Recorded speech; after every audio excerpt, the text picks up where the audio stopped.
हा व्हिडिओ आवडल्यास लाईक करा, शेअर करा आणि मशाल न्यूज नेटवर्क हे चॅनल सबस्क्राईब करा. मशाल न्यूज नेटवर्कमध्ये आपणा सर्वांचं सहर्ष स्वागत. आजची खास बातमी आहे वाडा तालुक्यातील आबिडगर गावामध्ये झालेल्या खुनाची आणि अवघ्या 12 तासांच्या आत आरोपींना अटक करणाऱ्या पोलिसांच्या यशस्वी कामगिरीची.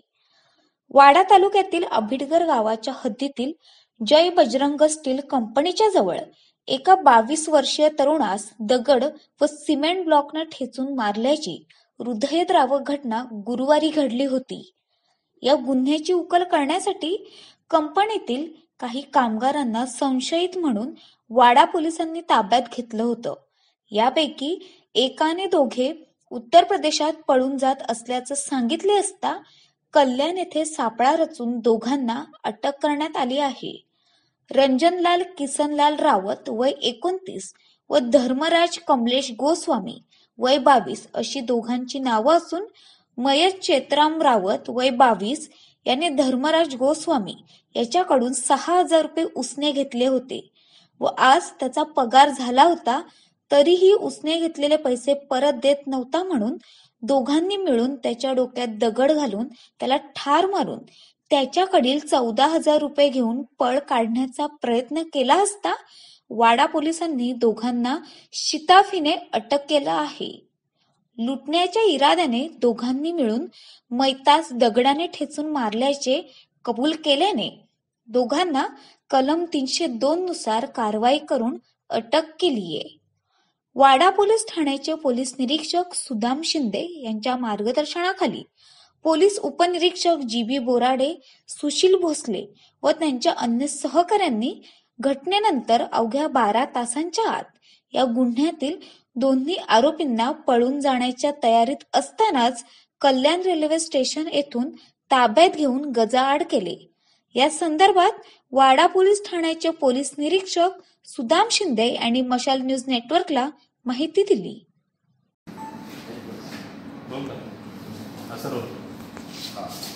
दिनांक 7/3/2019 रोजी आबिडगरचे पोलीस पाटील यांनी आम्हाला फोनवर कळवले की जगदंबा स्टील कंपनीच्या पाठीमागील जंगलामध्ये एक अज्ञात इसम मयत अवस्थेत पडलेला आहे आणि त्याच्या डोक्यातनं रक्त येत आहे. सदरची बातमी मिळताच आम्ही सर्व पथक घटनास्थळी रवाना झालो. घटनास्थळी जाऊन पाणी केलं असतं त्या ठिकाणी एक 25 ते 30 वयोगटाचा इसम त्याच्या डोक्यावर मोठा दगड मारून ते जखम होऊन त्याच्यातून रक्त येत होतं आणि तो जागेवर मयत झाला होता. तत्काळ आम्ही पंचनामा करून डेड बॉडी ताब्यात घेऊन पीएमसाठी वडा रुग्णालय येथे पाठवली. नंतर त्या जी कंपनी आहे जगदंबा स्टील कंपनी आणि इतर ज्या स्टील मॅन्युफॅक्चरिंग कंपन्या आहे याच्यातील तो वर्कर असावा असा आमचा अंदाज होता. परंतु त्याचा चेहरा विद्रूप झाल्यामुळं त्याची आयडेंटिटी होत नव्हती. आम्ही प्रथमतः गुन्ह्याच्या तपासामध्ये गुन्हा दाखल करून प्रथम त्याची आयडेंटिटी आम्ही शोध घेतला आणि त्याची ओळख तो जगदंबा स्टील कंपनीमधील एक वर्कर असल्याचे निष्पन्न झाले. नंतर आरोपीचा शोध चालू केला असता त्याच कंपनीमधील 2 आरोपी धर्मराज उर्फ बबलू कमलेश गोस्वामी वय 22 वर्ष, रंजनलाल किसनलाल रावत वय 29 वर्ष हे सर्व राहणारे उन्नाव उत्तर प्रदेश राज्यातले आहेत. त्या आरोपींना आम्ही आणून ते आरोपी आम्हाला ह्या गुन्ह्यातले ते असल्याची माहिती मिळताच ते कल्याण स्टेशन याकडे पळून गेल्याची माहिती मिळाल्यानंतर आम्ही सर्व आमचे पथक कल्याण रेल्वे स्टेशन येथे पाठवून सर्व आम्ही त्या ठिकाणी ट्रॅप लावून ते 2 आरोपी आम्ही ताब्यात घेतले. आरोपीला पोलीस स्टेशनमध्ये आणून इंट्रोगेट केलं असं त्यांनी सदरचा गुन्हा केल्याची कबुली दिलेली आहे.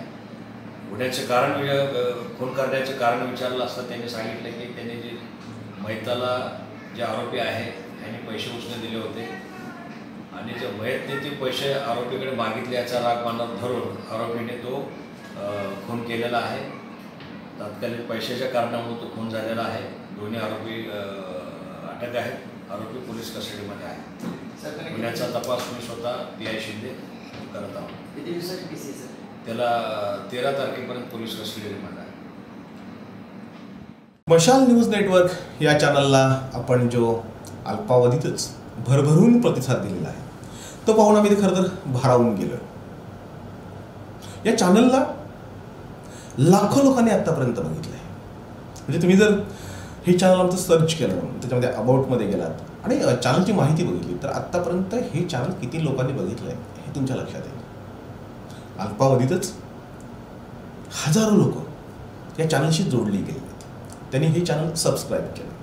तुम्ही जर हे चॅनल सबस्क्राईब केलं नसेल तर या व्हिडिओच्या खाली लाल रंगामध्ये एक सबस्क्राईबचं आयकॉन येईल, ते तुम्ही क्लिक करा.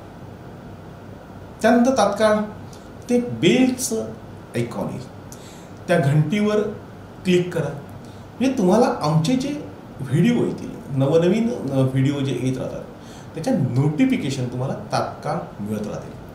आणि आता हे चॅनल मोठं झाल्यामुळं, वाढल्यामुळं आम्हाला हे लिंक पाठवणं शक्य होत नाही. आणि म्हणून लिंक पाठवण्याची अपेक्षा करण्यापेक्षा किंवा तो व्हिडिओ गाजल्यानंतर तो शोधत बसण्यापेक्षा आम्ही जे काही निर्माण करतो ते थेट तुमच्यापर्यंत पोहोचवण्यासाठी तुम्ही हे चॅनल सबस्क्राईब करावं अशी विनंती करतो. धन्यवाद.